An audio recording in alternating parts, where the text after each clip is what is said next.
कि वैलेंटाइन में एक लड़की को दिया रोज, फिर किया प्रपोज।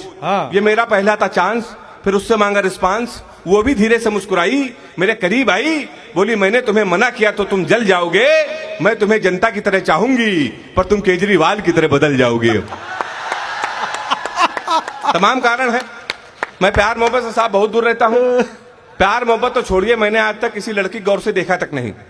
लड़कियों की जन्मजात बीमारी होती, बीमारी सही हो तो नौजवान हाथ उठा के मेरा समर्थन करना। लड़कियों की जन्मजात बीमारी होती, किसी लड़की का आप गौर से देख लो तो कहेंगी देखो कैसे कुत्ते की तरह देख रहा है, ना देखो तो कहेंगी कुत्ता देख भी नहीं रहा है। तो मैं बहुत दूर रहता हूं प्यार मोहब्बत से साहब। बहुत अच्छा। ये हमारे तमाम दोस्त हैं, राजेंद्र, दादा राजेंद्र राजन जी हमको डांटा करते, कहते अरे प्यार मोहब्बत के विषय में क्यों नहीं लिखते, श्रृंगार से भागते क्यों हो। मेरा एक बचपन का दोस्त है, उसने साहब हमको एक रोते रोते लव स्टोरी सुनाई थी। हमने रोते रोते लव स्टोरी सुनी थी। तब से हमने कसम खा ली, न प्यार करेंगे न किसी को प्यार करने देंगे। वो लव स्टोरी बरेली वालों को सुना दे रहे हैं, किसी की हिम्मत हो तो प्यार करके दिखा देना, मेरा चैलेंज है। अच्छा। वो लव स्टोरी कुछ इस तरीके से थी कि जब हम 3 साल के थे तब वो पैदा हुई थी। हम कक्षा 2 में आए, वो केजी में आई। हम 5 में आए, वो 4 में आई। हम हाई स्कूल में आए, वो 9th में आई। हम इंटर में आए, फर्स्ट ईयर में आई। फिर हम एसएससी की तैयारी करने लगे। लड़के जब इंटर कर लेते हैं या तो एसएससी करते हैं, आईआईटी करते हैं। हम एसएससी की तैयारी करने लगे, फर्स्ट ईयर में आ गई। हम एसएससी की तैयारी करे तो इंटर में आ गई। हम एसएससी की तैयारी करे तो वो बीए में आ गई। हम एसएससी की तैयारी करे तो वो एमए में आ गई। हम एसएससी की तैयारी करे तो उसने बीएड कर लिया। हम एसएससी की तैयारी करे तो उसने एमएड कर लिया। हम एसएससी की तैयारी करे तो उसने एमफिल कर ली। हम एसएससी की तैयारी करे तो उसने पीएचडी कर ली। हम एसएससी की तैयारी करे तो प्रोफेसर बन गई। शनिवार को उसकी शादी है, इतवार को हमारा एसएससी का पेपर है।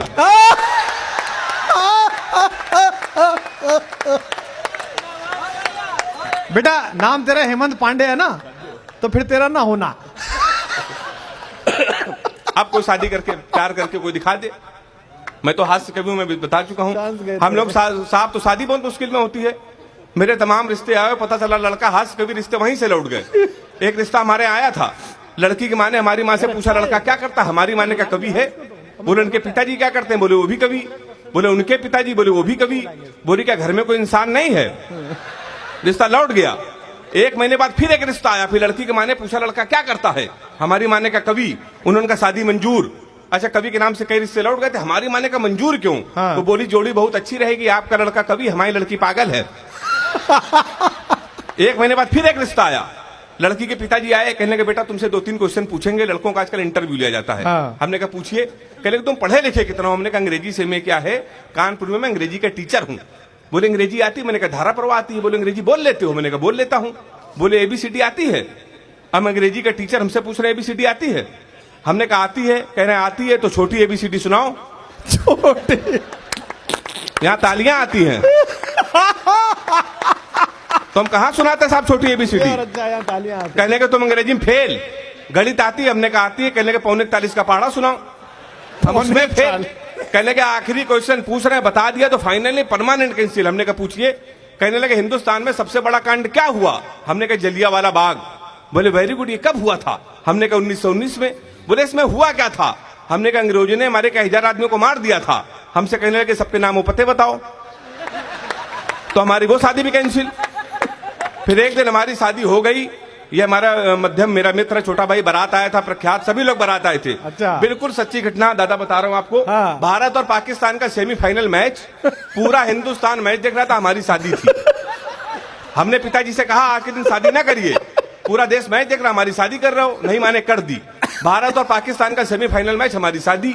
हमारे कुछ कानपुर के दोस्त हमारी बारात में डांस कर रहे थे। कान में मोबाइल लगा के भारत पाकिस्तान सेमीफाइनल मैच की कमेंट्री भी सुन रहे थे। दोनों काम एक साथ कर रहे, बारात में डांस कर रहे, कान में मोबाइल लगा कमेंट्री सुन रहे। हम दूल्हे के बेच में सजे थे, घोड़ी के ऊपर बैठे थे। जैसे बारात घर पहुंचने वाले थे, एक लड़का घूम के हमारी तरफ चिल्लाया, बोला छक्का।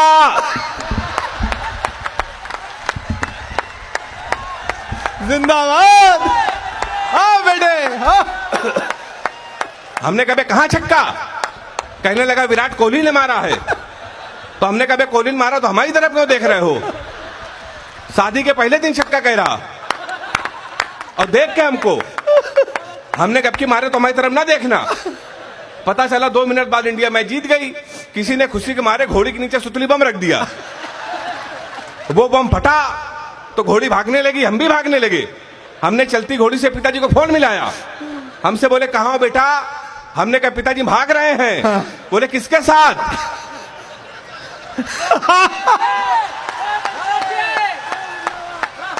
हमने कहा घोड़ी के साथ। बोले मैं शर्म नहीं आती, भागना तो किसी लड़की के साथ भाग जाते। हमने कहा पिताजी वो बहक गई थी। कहने लगे आज घोड़ी बहकी है, कल को गधी बह गई तो उसके साथ भाग जाओगे। उन्होंने मोबाइल बंद कर लिया भाई साहब। एक हफ्ते लगातार हम भागते रहे। एक हफ्ते बाद हमको होश आया तो हमने अपने आप को जंगल में पाया। वहां 4-5 आदमी खड़े थे। हमने कहा कानपुर का पता बता दो ना, बीबी को विदा कराना है। तुरंत का देखो ऐसा है, हमारे यहाँ रामलीला का पाठ चल रहा है। ये राम है, ये लक्ष्मण है, सूप नखा का रोल जिसे करना था नहीं आया, तुम सूप नखा का रोल कर लो। हमने कहा इसमें क्या करना पड़ेगा? बोला नाक कटवानी पड़ेगी। हमने कहा वो तो कट चुकी है। फिर हमने उनकी बात मान ली। रात भर सूप नखा का रोल किया। सुबह 4 बजे हमारी आंख खुली, हमारे असली कपड़े गायब, वहां के आदमी गायब। सूप नखा की ड्रेस में पैदल पैदल हम अपने घर पे। मेरे पिताजी छज्जे के ऊपर खड़े थे। हमने पिताजी पहचाना? उन्होंने हमारी मां से कहा इसको कटोरा आटा दे दो। हमारे पिताजी नहीं पहचान पाए। हमने कहा आपके पुत्र हैं। बोले बेवकूफ मत बोलो, हमारे 2 ही पुत्र है, एक इंजीनियर है कि नाक कटवा के घोड़ी के साथ भाग गया है। हम ससुराल गए, हमारे साले ने भगा दिया। मेरे घर के सामने पुलिस थाना, थाने गए तो एसपी साहब बैठे, उनके पैर छुए। हमने कहा साहब हमारे साले खिलाफ FIR लिख लीजिए। कहने के तुम्हें हेमंत पांडे हो? हमने कहा हाँ। कहने के तुम्हारे नाम पहले से FIR घोड़ी के अपहरण की। तुमको 2 दिन का समय दे रहे, घोड़ी नहीं तो तुम जेल चले जाओगे।